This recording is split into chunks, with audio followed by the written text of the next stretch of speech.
trying to say something.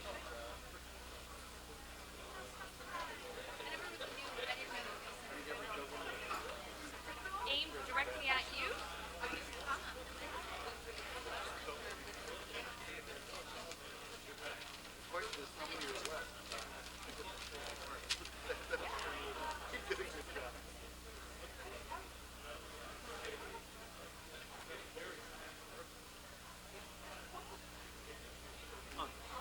I don't.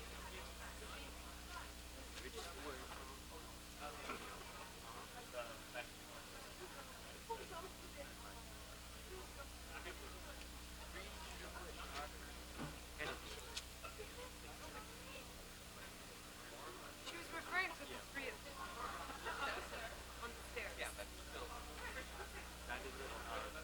No, but regardless. Okay. It's true. I agree. Many people walked in late, but they sat on chairs, so maybe she didn't even notice.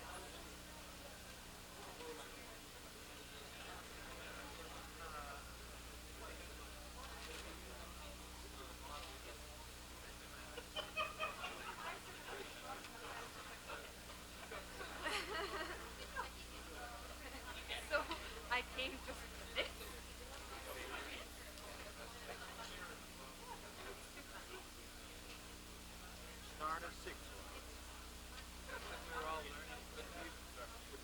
Of course, you mean you didn't learn?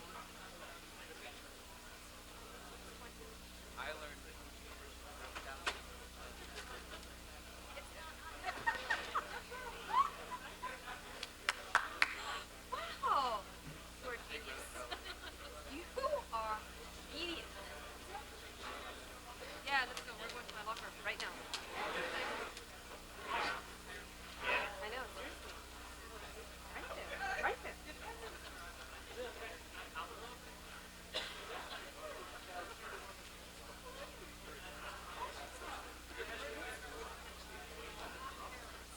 Yeah, I think so.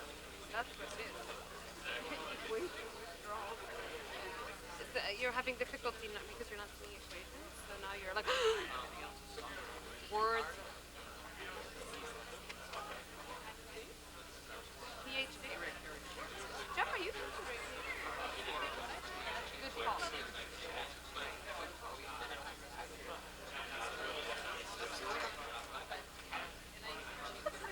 They'll take you. No worries. We're 5 years in my life. Yeah. No school institution, mind you, undergraduate has a 4 years, but you know, I have 3 years. why go through that torture again? What are we talking about? Thank you. Oh yeah, no, the UNH residents. Dancing. Oh, excellent. What's the topic? What?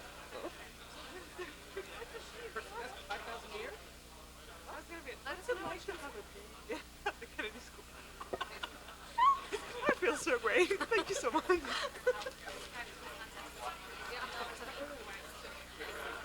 I'm a very professional. And also she said, you know, I'm not sure it's gonna be the most I'm gonna be the most exactly. They all think they're great. Half an hour late. Get the donut if you're gonna. And then the tea better be ready when you show up. Pastry It's all about Jeff. How come they don't think of that?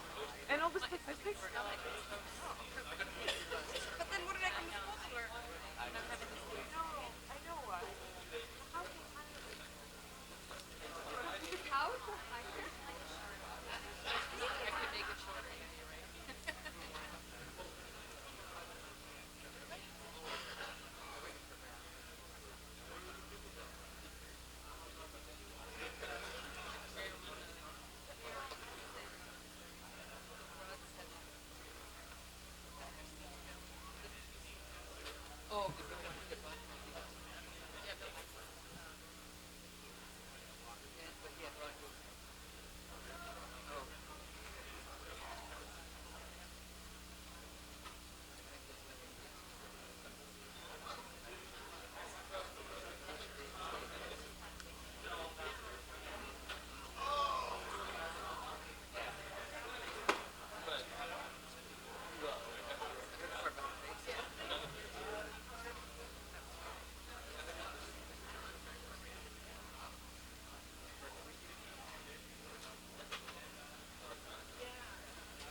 Yeah.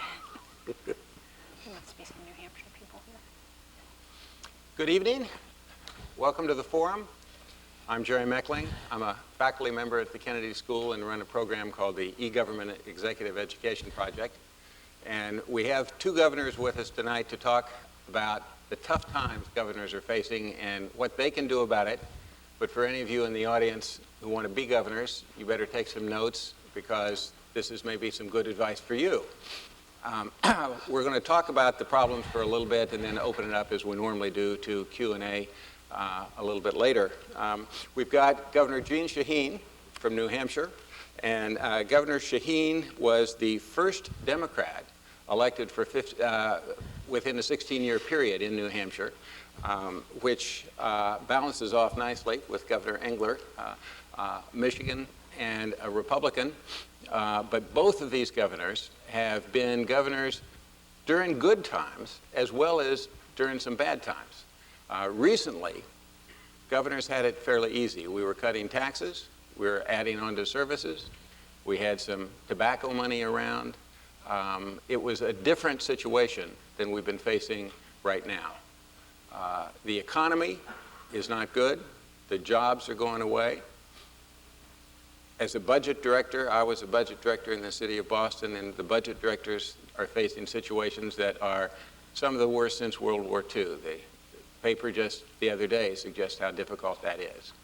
One of the interesting things, though, about difficult budget times and times in politics in general is that some of our biggest changes can happen during times that are tough. Easy times tend to be sort of step-by-step improvements. More difficult challenges can get responded to in different ways. Some people hunker down. Some people go forward in very fascinating ways when the times are tougher. We want to explore a bit what's possible here. And so, Governor Shaheen, what makes these times particularly tough, and are they similar to or different from other tough times we've had? Well, as you outlined, I think the economy certainly is a challenge because it means that in most states revenues are down.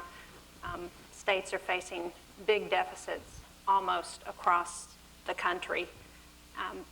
And they're the result not just of the economy, but states are also facing a much higher price for Medicaid. That's the single most expensive item in most states' budgets. And if you couple the rising costs of health care and the costs that states are paying for Medicaid, along with the difficult economic times, then states are really hit with a double whammy. And all of that right now, I think, is exacerbated by the talk of war and what might happen internationally, because that has an effect on the economy. So it's difficult, and I think, since I'm no longer governor, I can We're talk counting on the candidness that comes from no longer being governor. But you know, one of the things that you learn very quickly as governor is that you deal with whatever comes along, and I'm sure John can speak to that, that there aren't any easy answers to challenges that you have when you're governor. And most of the agenda is not one that you set, it's one that gets set for you by circumstances beyond your control. Including the budgets, did you face any budget that was sort of comparable to the ones that the 25 new governors coming in are going to be facing? I had a deficit when I took over as governor, and throughout most of my tenure as governor, I dealt with a school funding issue that essentially asked the state of New Hampshire to double its budget in general fund dollars. So we had to, the year after I took office, work on a school funding solution that we had to have in place by 1999 or schools would close. Something very similar to an issue that John dealt with in Michigan.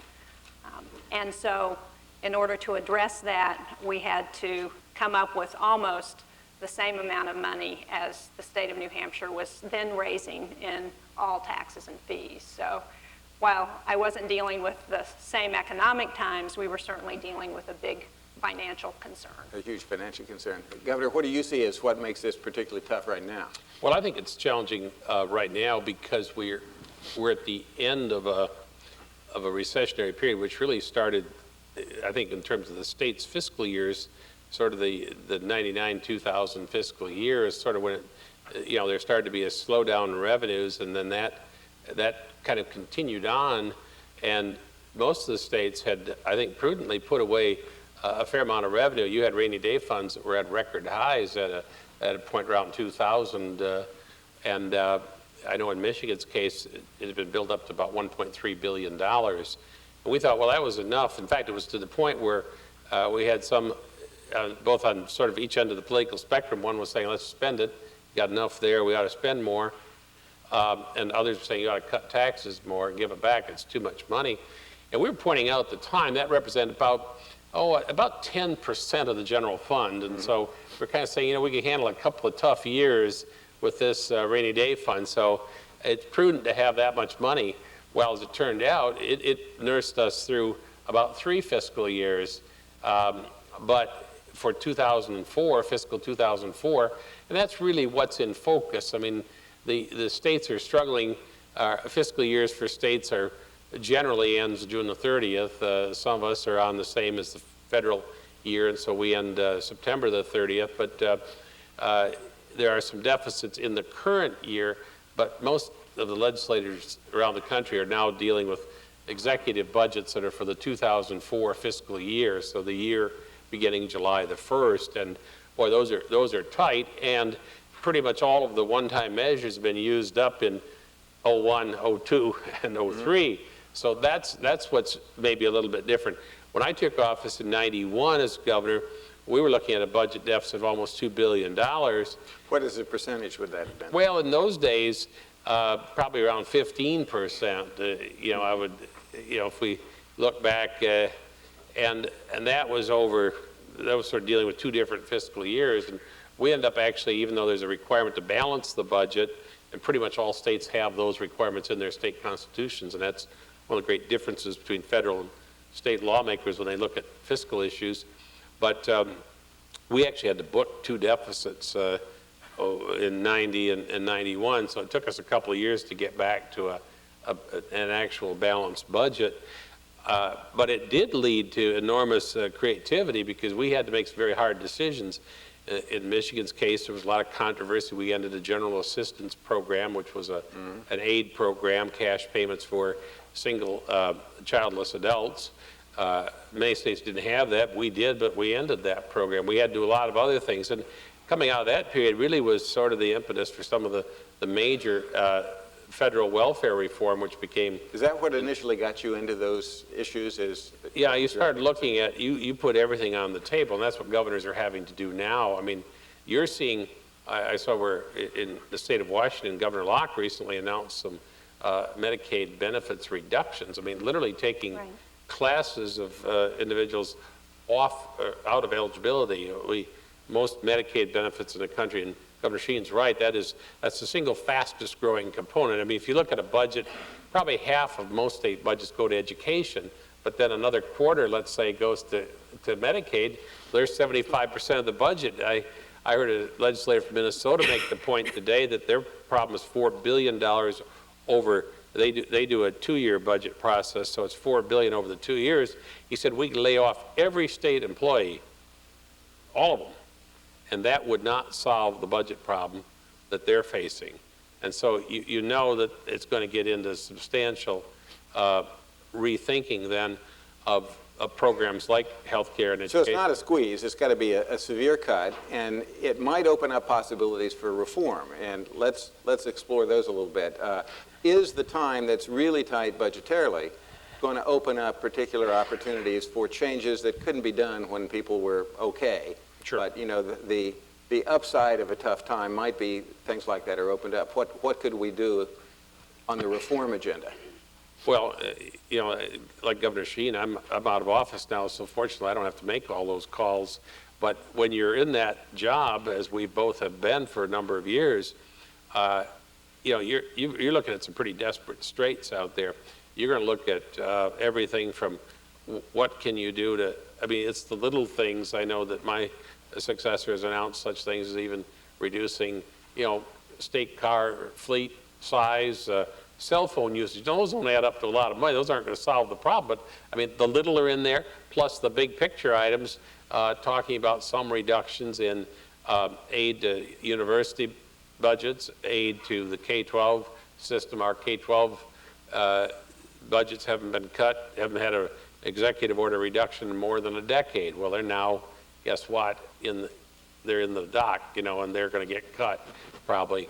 So and some of that's just reduction, but your question goes to the kind of the creativity. What's going to emerge out of this, and what will happen is that governors all over the country are going to be looking at these budgets, and they're saying, how can we change how we administer a program? Can we consolidate a couple of things? Can we somehow redo the fundamentals? Could we team up? And you're getting things where states, the Northeast here has looked at buying pharmaceuticals on a collaborative basis. That was an idea that hadn't been talked about, but the costs there was so high and rising so rapidly, they said, look, we've got to look at that. Other states are looking at what can be done. I think one thing you'll see is a great effort in Massachusetts. Anybody who goes up to New Hampshire and orders a product and sends it back here is supposed to pay a Massachusetts use tax. Pretty hard to collect. New Hampshire doesn't have a sales tax, if I call that correctly, but That's right. the Massachusetts citizens are required to pay that sales tax. The state has a hard time collecting it. They're probably going to be thinking, how can I collect that tax, which is owed? You know, that could run into, nationally, we know that's billions of dollars. Certainly everybody's going to look at Washington and say, is there anything in the budget? And one important discussion that's going on in Washington, every state has a vital interest in, is there going to be some coverage of pharmaceuticals for Medicare recipients? Because the Medicaid program is now bigger than Medicare. There's about 7 million what we call dual eligible citizens. Those 7 million account for about a third of the Medicaid cost. And what is it? It's really people who are on the Medicare system but don't have any drug coverage, and so eventually they spend down to the point where they're now eligible for Medicaid, start getting drug coverage, and boom, the cost of the state goes through the roof. Certainly a lot of the costs to the states are going through the roof. You were mentioning about this. Is the federal government doing, Governor Shaheen, in your view, what they ought to be doing to deal with these costs? Well, I don't think they're planning to do anything, at least not yet. What we But saw, they should? I think so. The fact is that states have taken on a lot of programs at the direction of the federal government, and some of those programs we were promised dollars to cover the cost. Special education is one of those. Certainly some of the health care programs, and yet the federal government hasn't delivered on those costs. And as John pointed out, if you look at Medicaid and Medicare and look at the costs of those programs and the state's ability to continue to provide for people under those programs in the way we have, we're not going to be able to do that without some assistance. Prescription drugs is one big issue that all states are facing, and we haven't seen any action in Washington on that. And you know, that was on the agenda in the last national election, with promises to do something about it, and we still haven't seen any action. And if you look at what's been proposed by President Bush with respect to providing prescription drugs through the private sector, what we saw in New Hampshire was that managed care programs that were offered, say 6 or 8 years ago, that provided that kind of coverage no longer exist in New Hampshire. All of those companies that provided that kind of care have withdrawn from the market. So I'm not sure that that's the answer, but we certainly need some answers from Washington to help us. Is anything going to happen on the revenue side of state budgets? Are you going to raise taxes? Is anybody going to raise taxes or fees? You know, Governor Engler is talking about an ability for the states to get together and collaboratively collect some usage fees things to handle the internet sales kind of problem. Well, you raised the issue. You want to respond Well, to on that one, I mean, it's catalog. It started with catalog sales. I mean, and it didn't get addressed when it was just the catalog. Well, then suddenly the technology moves along, and now it's the internet. But it's really the sales of goods over the internet. I mean, just as you pay would expect to pay a sales tax if I go out and buy a shirt here in Boston. If I go and order that on the web tonight and have it shipped here, I might be able to avoid that tax. Well, we saw this past Christmas that may have run into many billions of dollars. Now, Started off fairly slow, but it's growing faster now, so it's been going to be a real... growing quite fast. I mean, there are estimates that you take a state like Michigan, that could be 200 to 300 plus $million. Well, that goes a long way toward dealing with a budget problem. If you're, that's not a new tax. That's just collecting one that's obligated. Are there going to be fees? There probably are going to be some fees. We've seen in the last session, I mean, even before I left office, we hiked cigarette taxes a little bit more. So there's been a lot of hiking of cigarette taxes. There's been, the so-called sin tax has been looked at. There's some effort. There's been an explosion of gambling in the country. A lot of that being done, through Indian reservations. A lot of interest is why that kind of a gambling, unlike, say, Atlantic City or Las Vegas, is subject to very different tax rules. Is that fair or not? I mean, you're going to have all of these things, I think, get a look. There's going to be a great reluctance to try to deal with say, income tax rates, although clearly you'll have pressure on property taxes to the extent that a state, say, doesn't fund education or reduces that.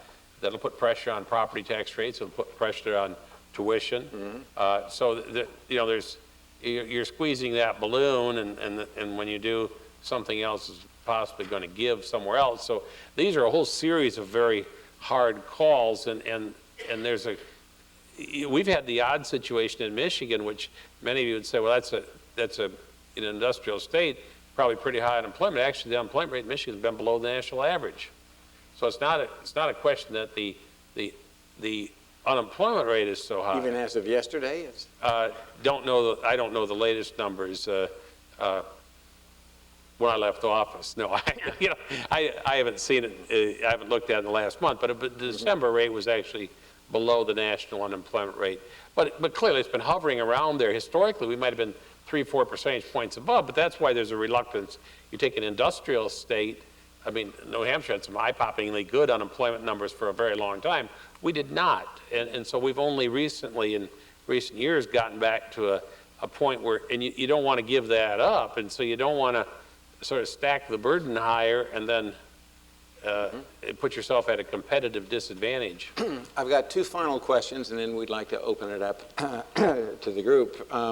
One question about the tough times in reform that today would be different from a decade ago is that there's a number of folks that believe that information technologies could make a real difference in how governments organize things. I thought you were going to get to that. I'm paid to get to that sort of thing. I'm interested in that sort of thing. I think it's possible, but I don't think it's for everybody. But I'm wondering about the potential when you can go to self-service operations that can cut unit costs down a lot, when you can prepare people for jobs that are part of a new economy instead of the old economy, when you can attract, in fact, jobs and not just companies to come into places, that there might be an opportunity to do things. But typical times, those changes are big, and people worry, I think appropriately, about whether they're going to be left out in those kind of changes. But we're going to have the pain of this kind of change now anyway. Will this open any doors? Which states might do this? Would you advise the 25 governors coming in to put this on their short list and try to work these issues? Governor Shaheen. Well, sure, because information technology can help make us more efficient. It can help us serve people more effectively. New Hampshire is one of the states in the country that has the highest percentage of high-tech workers. I think we're third. We went last year from being 48th in the Brown e-government survey of using technology in state government to 14th. We made the biggest leap of any state. But we didn't do that by spending a whole lot of money on IT, because New Hampshire doesn't have a whole lot of money. Most of you are from Massachusetts. You've followed our debates in New Hampshire around taxes, so you know that it's a perennial issue. So what we did was to look at how we could start encouraging the bureaucracy to take a look at information technology and to begin to adopt it to provide better services. Now, John has a dramatic story to tell in Michigan, but in New Hampshire, because of our form of government, we started slow. I put together a private-public task force to take a look at the issue. We got some of the best people from the private sector to serve with some of my agency heads in New Hampshire. I don't get to appoint all of my agency heads. I inherit most of those. And so it wasn't a question of being able to appoint people who I could then direct to take on this issue. So what we needed to do was to change the culture around information technology. And they produced a strategy for moving the state forward. We started with the Fish and Game Department going online to provide fish and game licenses. And that was a very strategic decision to look at fish and game, because we figured that was a way to convince some of the people in the legislature who might not see IT as a benefit. If they could see that it worked with fish and game, they might be convinced. So we looked at a couple of strategic areas where we thought if we could provide services online, it would be effective. We also set up something that you talked about, Jerry, which is like a venture fund. We put $1 million aside during this biennium, which is a lot of money in a state like New Hampshire, and said we are going to use that to encourage departments to adopt information technology as they provide services. And it's been very effective. What we've seen is that because they didn't have to get it through the budget process, because there's a separate advisory board, that they could be creative. They didn't have to risk a lot. They just had to be able to convince the advisory board that what they were doing was going to work. And so that's been very effective in moving us forward. What is the Michigan story? Well, I think it's a pretty good one, but if I look at, but again, I think that the current administration is going to look and say, well, gee, they've already seen a reduction in non-public safety employment about 20%. That's what, over the last decade, we've had that kind of reduction. Without cutting the services, you think? Oh, I think with better services, I would argue, again, through much of it through technology. I mean, faster services available on the citizens' time, not the government's time. Just a lot of consolidation, both backroom and frontline services, and a Michigan.gov portal where every aspect of state government is accessed through one portal, and so the front has a complete, I'd say, unity of feel and look. And Michigan has one portal. The federal government has 22,000. Isn't that shocking? We've been part of a program, and Jerry's been heading, but I mean that just blew me away. That number, 22,000 federal government portals. And then the man said, "Dave, it's not really 22. It says 24." He moved it up. So I was like, this is astounding. But it's no wonder you can't find anything, and there is such a thing as having so much information out there, you'll never find it. And we try to organize that, but we did try to, as Jeanne said, it's services. That's what people, can I get my license renewed? Can I pay my registration? Can I get my permit, my occupational or professional licensure handled that way? Can I look up a daycare center that I might be considering for my child and see if there's any record of disciplinary action? For the daycare provider, can I get paid by submitting my bills online and getting an immediate electronic funds transfer to pay my benefit? Can I start a new business and go online instead of having to go to 7 agencies for a piece of paper and a form? Can I enter my firm's name, my address, my employer number one time, and then have all the forms come up and I fill those out regardless of which agency is ultimately going to be the repository for that? All of that kind of stuff, that's all helped considerably. There's more to be done. I think there's savings to be garnered yet, and you have to, as the point has been made in our program, you've also got to start to shut down the old legacy system, so you can't run dual systems. And that's hard because there's great angst when you start to, okay, now we used to do it that way, but we've moved over and migrated to this, and so we'll pull the plug and that will go away. But that's how you get the savings, and that has to be a continuous part. The other area, there's just tremendous gain. We allow all local governments to sort of purchased off the state contract, so there's better discounts and pricing. That's pretty common. I expect to see states going together, joining together and having multi-state purchasing agreements, because clearly Michigan by itself and say several of the Northeast states would have to come together to be of size, but why not? Why isn't that possible? I think there'll be more collaboration on a multi-state basis. I see this as a potential for opportunities for us.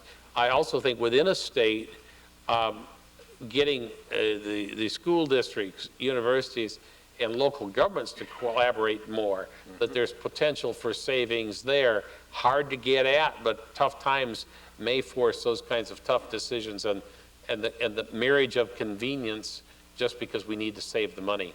Let's turn it around to the last few pieces of advice you might have for the governors coming in, and then just open the mics for the Q&A. What's sort of your three-point program for the governors coming in? The times are tough. Here's how you ought to handle it. Well, one thing that's very important, I think Jeanne and I both would, and she mentioned that she inherited some department heads, but your key team that you put together, your administrative team, that's like first round draft choices. I mean, you really need to choose carefully and wisely to get a good solid team around you to help to carry out an agenda. And you need to have people who are open to looking at the way we've always done business and saying, what about looking at this in a different fashion? So it's getting some good people who are willing to be open to new approaches. I think also it is no governor. These problems are so severe right now that the governors can't do them alone. So they're going to have to. And it's interesting, around the country, I think 24, 25 new governors in office now. 20 of them, we had party switches. I mean, that was the case in both our states, where the governor of one party left and the new governors of the opposite party. That happened all over America. And so you've got all of these alliances that are all shaken up, but that's an opportunity. And the governor's going to have to talk to legislative leaders, whether they're of the same or different party, because there's going to have to be a willingness. In some cases, it goes to what the state law may be that may set up a process or impose a requirement that was done because maybe interest groups got together. This is the way they thought. It took care of everyone. Maybe made it easier for both of you because you'd been in the legislature before you were governor. Well, and you're getting to, I think, what is the fundamental argument here, and that is, what do we want government to do? And until we've answered that question, we're probably not going to be able to talk much about reform, because while I see in New Hampshire that people want to cut the budget, they don't want to spend as much money, they don't have consensus around what services they're willing to cut. That's right. So all of us would like to pay less taxes. All of us in government would like to be able to deal with our budget deficits, but until we're willing to take on what services are you willing to cut in order to do that, we're not going to be able to answer that question. And I don't think at this point there is a willingness on the part of the public to live with reduced services in most areas. And so I think that's the real challenge that governors coming in face. And so it's going to be very important for them to have a public discussion around and make sure that the general public out there knows what the issues are and can understand what's happening. Because unless the public is supportive, all those budget cuts are going to be awful hard to get through the legislature. So the governors are sitting here facing some difficult times. Do we have some questions? Identify yourselves, go to a microphone, and ask away. Hi, I'm Kelly Fujiyoshi. I'm a graduate of the Kennedy School. In the state of Massachusetts, incoming Governor Mitt Romney, he pledged that he would not be cutting core government services. And his attempt, his strategy has been to identify core versus non-core services and of course get rid of or cut back on the non-core services.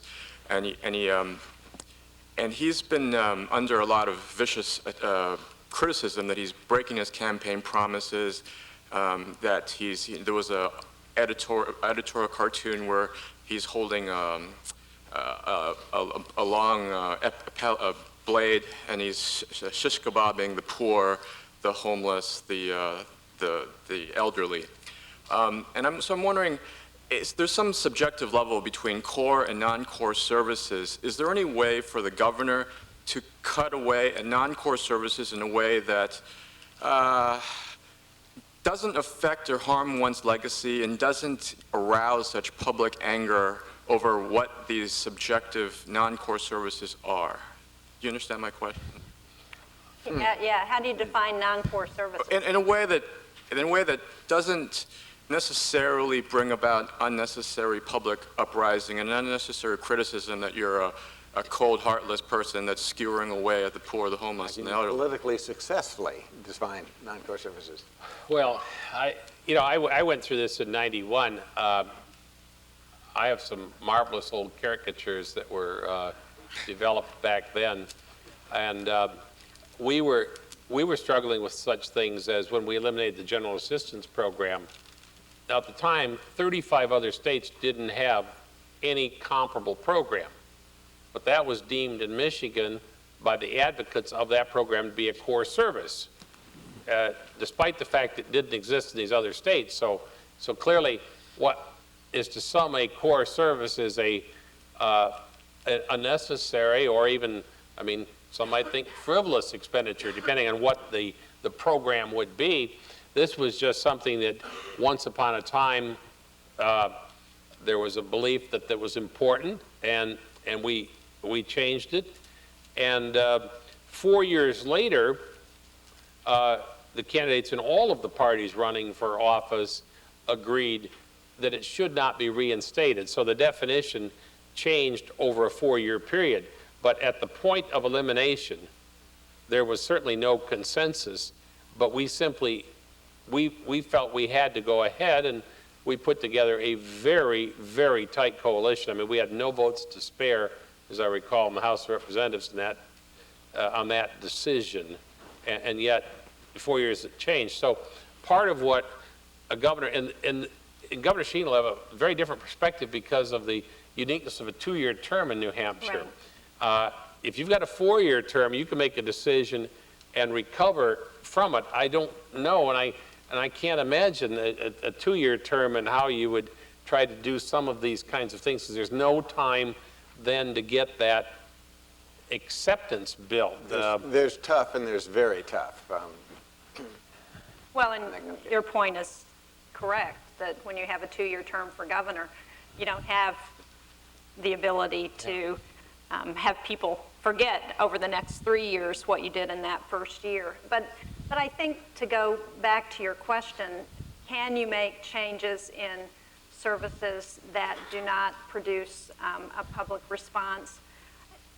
That's very hard in a state like New Hampshire, where we have a very lean budget, where there aren't a lot of things that we can cut, and where we've been having that debate now for 20 years. So I don't know what I would define as a non-core service. Let me add one thing, just to kind of give you all, you can be governor for an evening here as you think about this. Just take the Medicaid program that both Governor Shaheen and I have been talking about. We have in the Medicaid program a federal definition of what is a mandatory population. In other words, who has to be covered if you accept federal funds for Medicaid programs, and a mandatory set of benefits. There isn't a state in America that only provides a Medicaid program for the mandatory population with the mandatory benefits. Everybody has many more people that are in the program, and they get many more benefits than are required. So theoretically, all of us as governors could trim back to a mandatory program with mandatory benefits. Nobody has proposed to do that, and this is one of those. But clearly that authority is there. So what's the core? Is it what the federal Congress mandated, or is it where we drew the line? And even I happen to know Vermont at one time had a very high level, I think the highest of any in the country, where they drew the line on income test for healthcare Okay. was the highest and very different than New Hampshire Right. next door. We'll try to answer your questions a little quicker Sorry so we about get that, to yeah. more questions. That's all right. Next. Governor Engler, my name is Ben Bolger, and I'm a graduate student at Harvard, but I'm originally from Grand Haven, Michigan, so it's great to have you here. Well, my question is that it seems like a state like Michigan has certain economic challenges that are special to the state, and then various regions within a state have particular challenges. And I think of a place like Detroit, Michigan, or Flint, Michigan, and for those of you that aren't from Michigan, there's been various movies made about these areas. And I'm just curious, how important is it to cultivate an effective relationship with mayors and so forth of these areas beyond just the state legislature? What are some creative solutions that you look to help kind of resolve certain economically challenged areas within a state? Well, I think you try to do that, of course, you do some of it in the budget process. I mean, most states, again, have some way in which maybe a more economically depressed area gets additional help. I do think there's some rethinking going on. In other words, we've tried that strategy for, 20, 30 years, and what do we have to show for it? I mean, not a heck of a lot. And there's almost, kind of a thinking maybe some of these revenue-sharing formulas, which basically rewarded communities who levied higher taxes, maybe those haven't been as productive as once was thought to be the case. Gentleman asking the questions from a booming area of Michigan on the west side of Michigan, and they've tended to be very good schools, a little bit lower tax burden, whereas some of the areas where they've taxed the most and spent the most of their schools, they've got very poor schools. And you'd have to say there's some leadership issues that get involved. And so we have tried, I mean, certainly in our case, in Michigan, again, a strategy has been used. There's been such things as tax-free zones, all kinds of things to lure someone to come and locate there, make an investment. But I must say that they'll come only sort of when you pay them to come, and they'll stay about as long as there's an incentive to stay, but they're not, it hasn't caused people to want to move back in and live in the city. And so I think we've got some, it's a bigger, broader question than our topic tonight, but I think in terms of urban policy, we're going to really have to rethink some of the ways we've tried to make a difference, because I'm highly frustrated, and all we keep hearing is about how poorly somebody's been treated, when in fact nobody seems to be pulling on the oars to the same extent that, say, they are in your area. Okay. Question. Has to do with if you will, a national sales tax. Can you identify yourself? Oh, excuse me, Dave Whittemore from Framingham. A national sales tax for internet sales, and potentially, Governor Shaheen, I'm sure this would go over great in New Hampshire, that anybody selling something in New Hampshire would have to ask the buyer for their zip code number, and then it would just automatically determine a 3% sales tax. And at the national level, if you used a zip code and everybody is charged the 3%, and then twice a year or quarterly, they would be remitted back to the state of origin. And if somebody is ordering something, it's going to be delivered, whether it's a law book or a dress or whatever is taxable. And I'm sure food and clothing, you could argue about what's going to be taxed. But do you think politically at Congress level, I mean, this has been studied now, and they have postponed any taxes on the internet. Do you think it's possible to get this through? I think it will be a continuing challenge, because the concern about taxing the internet has developed into a concern about the impact of that kind of a tax on development of technology. And because technology has been so critical in economic expansion in the last 10 years, I think the argument has played as, if we put this tax on the internet and the services, not the services, the products that are sold over the internet, it will somehow affect the development of the technology and people's ability to use the technology in a way that will be detrimental to future economic expansion. Now, I'm not saying that's correct, but that's certainly the perception, and I think has been those leaders in the high-tech community have been very effective in keeping any kind of internet sales tax from happening. Would you support it? Well, as governor of New Hampshire, I didn't have to get into that debate because we don't have a sales tax in the state. And because we do have a lot of high-tech industry, and I do think their argument is a salient one, that there are concerns, and you have to be able to figure out how you can separate those concerns about our ability to continue to develop technology in a way from what happens to taxing the use of technology, and whether it's the service itself or a product sold that way. I think it's gotten translated as the same thing for people. Well, here's how I'd explain the issue, I guess, because I think we tend to mix this a little bit, and your question's a very interesting one. I think there are 5 states that don't levy sales and use taxes, New Hampshire being one of those. And I think in those states, fine, if people want to go there and buy goods, they're tax-free, and that's the way it is. And that's the decision the state's made, and they should promote that. As far as goods that are sold by remote sellers to the 45 states where there are sales taxes, and where if you go to the local retailer in downtown Boston and you pay a sales tax, and if the remote seller sends it in, you're obligated under state law to pay the use tax. And I assume, since it's tax season, everybody's making sure you pay your use taxes when you file your Massachusetts tax return. I'd hope you wouldn't be breaking the law, or if you're sending a Michigan return home, make sure you send your use tax payments. But I think that nothing is needed.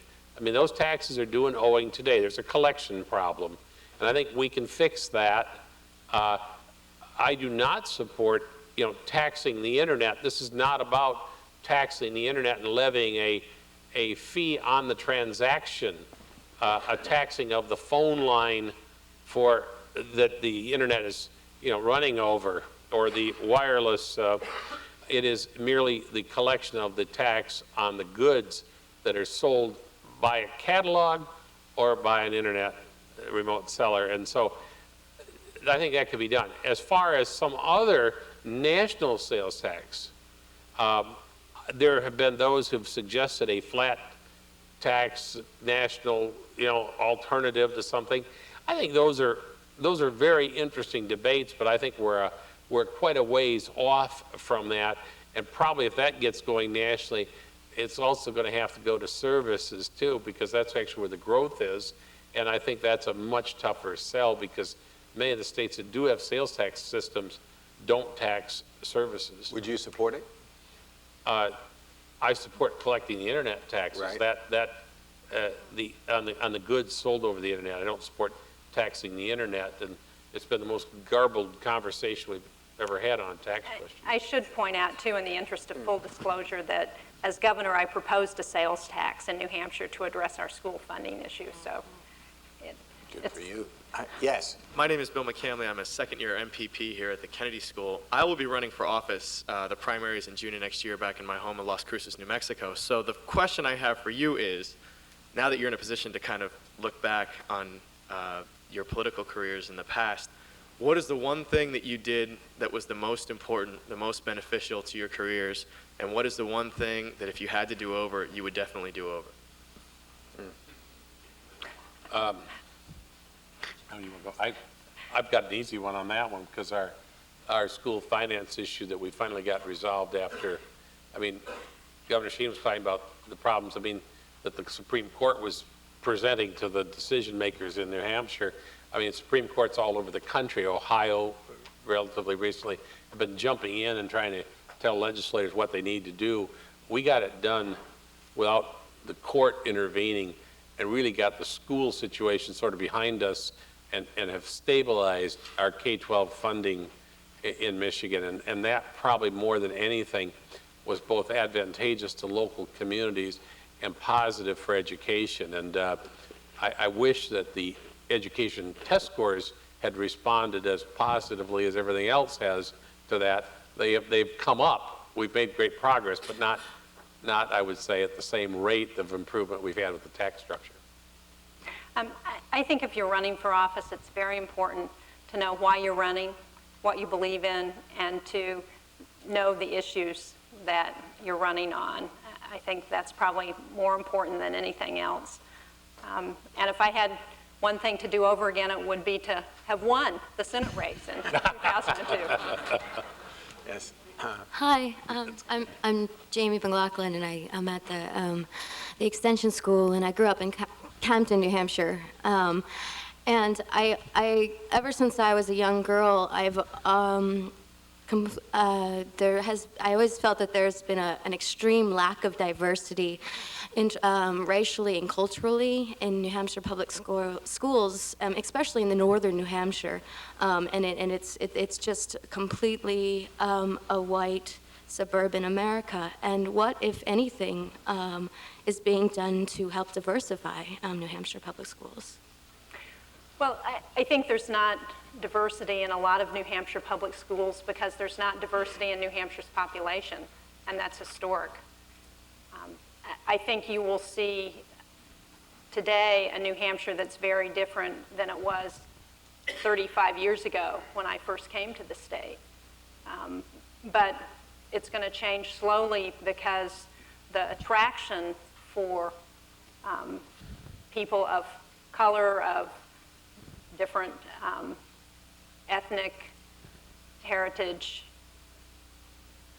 is still developing. You know, the kind of jobs, the opportunities that will attract people are developing, and that's why it's changing, but it's going to change slowly because we don't have a lot of major urban areas in the state. How come there aren't any black Americans sitting on the floor right now? It just happens to be that way. In the floor in general? Yeah. Because Harvard's pretty diverse, isn't it? There's one here. It's a good question. I'm not sure I know the answer. Pardon? There's that guy. Oh, I'm sorry. I'll sit down. Good evening. My name is Eleanor Sobel. I'm in the executive program for senior elected officials. And I first want to thank you for your commitment, the governors for their commitment to public service. And I hope if you can run again, you will. I'm really pleased to be here, and I think this is a wonderful forum. I'm also a state legislator from Florida. I'm in the House, and this is my 5th year.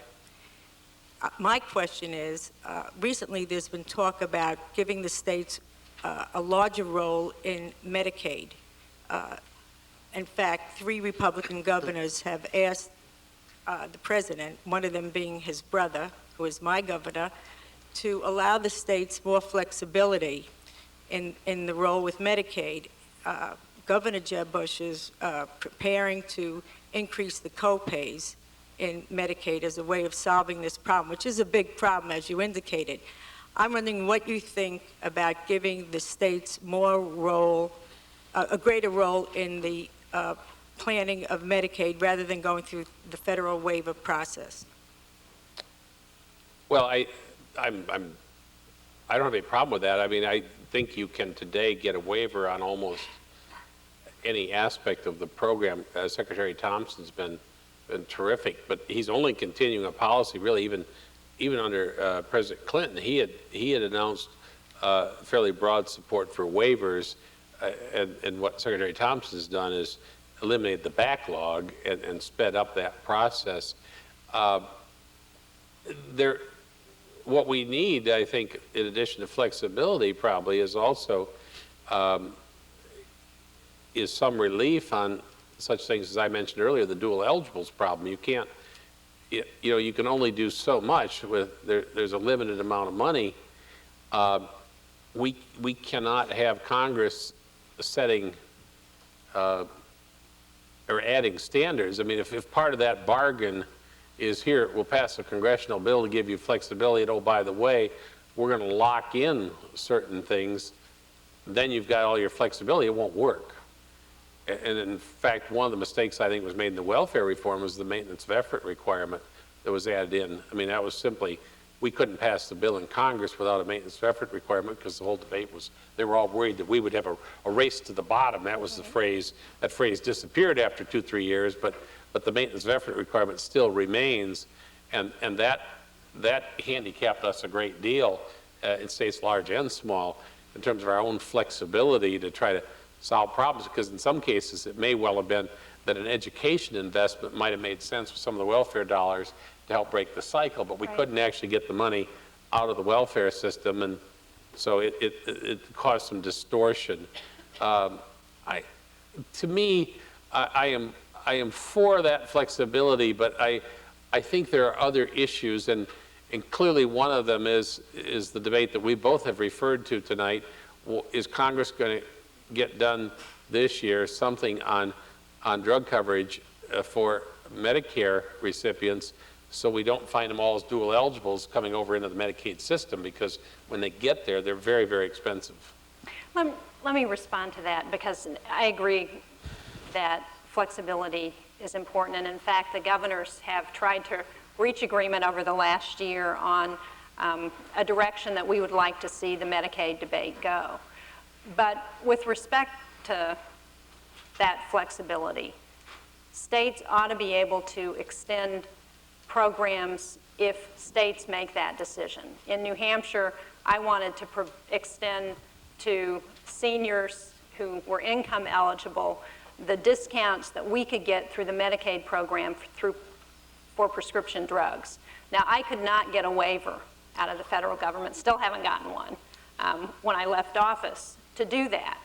And costs at this point might prohibit the state from doing that. But certainly if New Hampshire wanted to do that, or Michigan, or any other state, we ought to be allowed to do that. Thank you.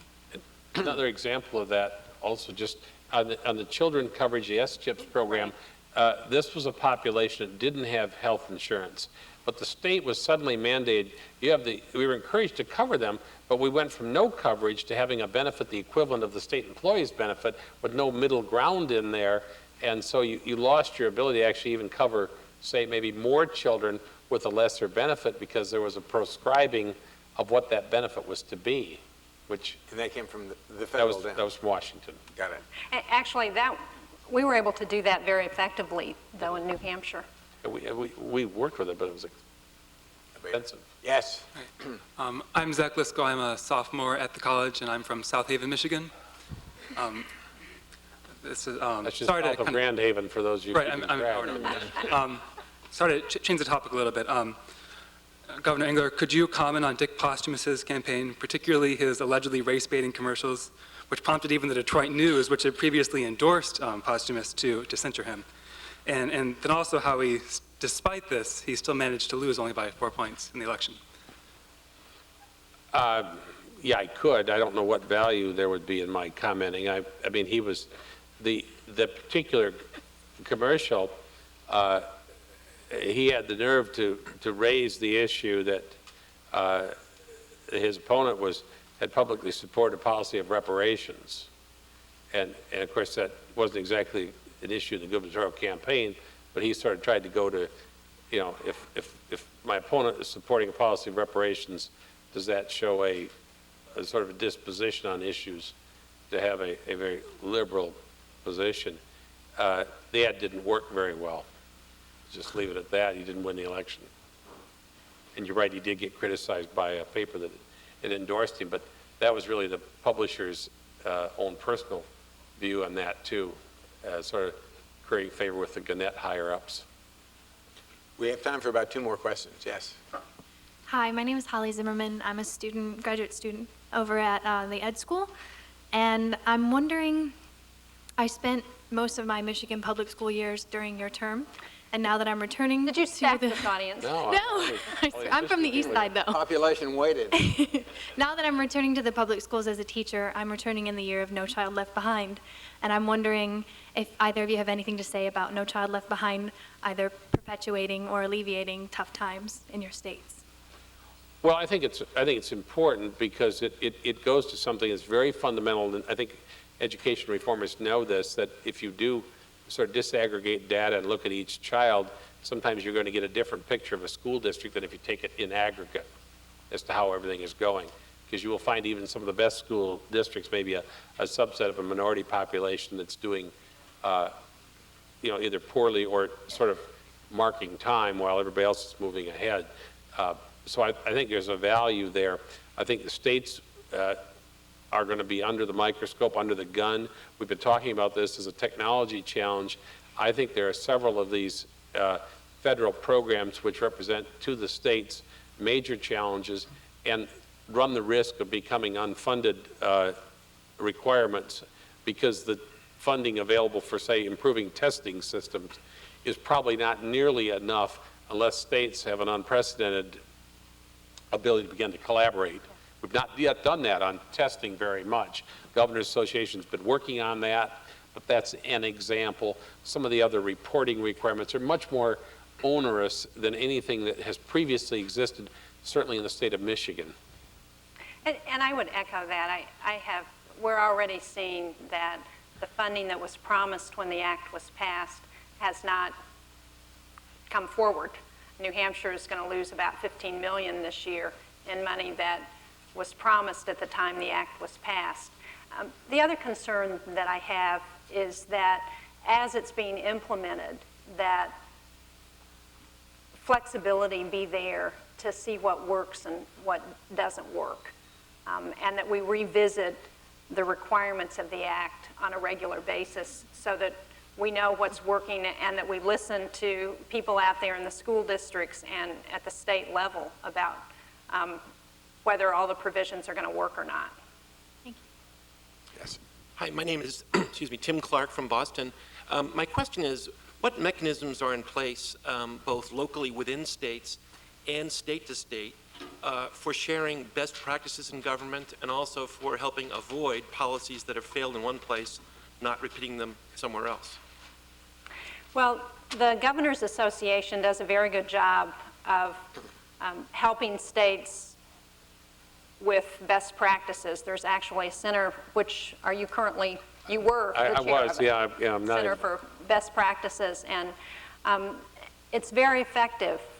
We had, right after I took office, for example, this wasn't the center, but it was one of the things that NGA did was came in and helped me work with all of my department heads. We did a 2-day retreat to help set goals and get people on the same page. We've been working on an education and early learning initiative through the Center for Best Practices in New Hampshire, collaborating with, I think there are 10 states in all who are part of that. And we all have teams and will work over a period of several years on improving early child care and education in our states. I would also add, I mean, Peter Harkness, the publisher of Governing Magazines here, that's one publication where a lot of best practices get shared. Kennedy School's trying to do that, the Taubman Center down at Brown's trying. There's a whole host of these where they are trying to take certain areas and maybe highlight best practices. So this is one area where the web has really made it very nice to be able to do an awful lot of comparison among the states. So there's more of that available, frankly, than ever before in terms of our ability to sort of copy from one another. And one could argue more needed because in a world where innovation from decade to decade is more important in making things better, then the dissemination of that becomes more important. Final question. Yes. Hi, I'm Bill Keller from Queens, New York. Hearing you talk, you'd think that what we really need is for a governor to be elected as the president, except for the last 5 presidents have been governors. And it seems like it's just continuation of pushing unfunded mandates down, and it doesn't seem to be improving. It seems to be, going the opposite direction. What do you think, actually could be done to change that? We should repeal the federal constitutional amendment that allowed for direct election of United States senators and have them be elected by state legislatures again. That'd clean the whole problem up, because then the Senate of the United States would be sensitive to the needs of the states, which is what the founding fathers originally wanted. Not the electoral college, but we could go. The electoral college wouldn't really matter. Yeah, I can't better that. I would like to thank both of our governors tonight to come work with us on this. It seems to me pretty interesting in the following regards as I was listening here. We have a big state and a small state.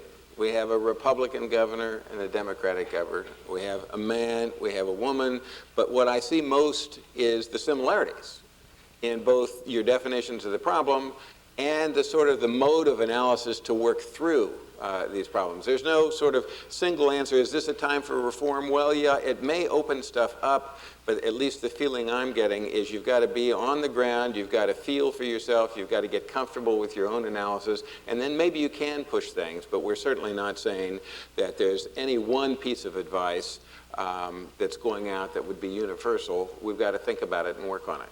Yeah, and the advice to Washington, I mean, in a system of federalism, which I still am a staunch advocate for, the first rule in Washington is do no harm. You know, the idea of don't make the problem worse while we're trying to work out from this, and there are some things that can be done that will actually be of considerable assistance. So I don't think the states are, you know, we're certainly, I think there's too much pride at the state level to go to Washington and say, you know, you've got to fix all these problems, but there are some things which might contribute if they would do them, so they should avoid that. And there are some ways they can help, and it would be nice if they would help. Governor, any last? Well, absolutely. One of the things, too, that we haven't talked about tonight that I think presents a potential opportunity for all states is the focus on Homeland Security, because that's one area where it looks like there may really be money for states. And if we're creative in the states about how we use some of those dollars, it may open the one source of funding to help us address some of the other issues that we have. These are big problems. They're not going to go away. We all need to work on them. Governor Shaheen, Governor Engler, audience, thank you very much. Thank you, Jerry. Nice job. Appreciate it. Right.